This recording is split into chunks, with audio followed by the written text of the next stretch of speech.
kapanganakan ng ating dakilang bayaning Gato Jose Rizal. Sa kanyang makabayang prinsipyo, hindi niya hayaang manaig ang maling impormasyon kaysa katotohanan.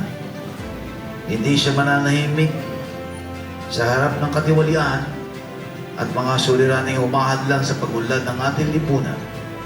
At higit sa lahat, patuloy niyang gagamitin ang kanyang kaalaman upang magmula, magkaisa at magbigay ng pag-asa sa kanyang kapwa Pilipino.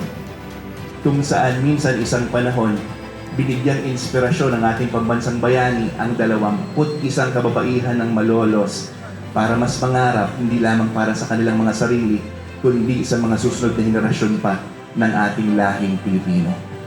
Mabuhay po ang alaala ng ating pambansang bayani. Sa liham ni Dr. Jose Rizal sa mga kadalagahan ng Malolos ay paulit-ulit niyang binigyan mariing panawagan sa mga kababaihan sa bawat isang mamamayang Pilipino na dapat nating mahalin at paglingkuran ang ating kapwa, ang ating Diyos.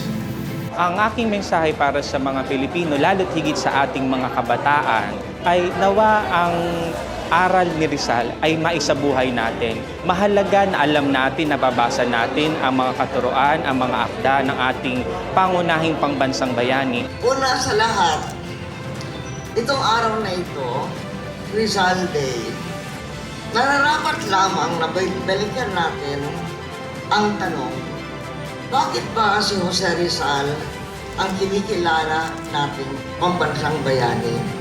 Dahil siya ay isang mahusay na manunulat. Dahil siya ay isang martir.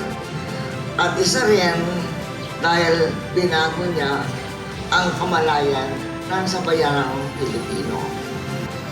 Happy birthday kay Jose Rizal. Happy Rizal Day sa inyong lahat. Maraming salamat kayo.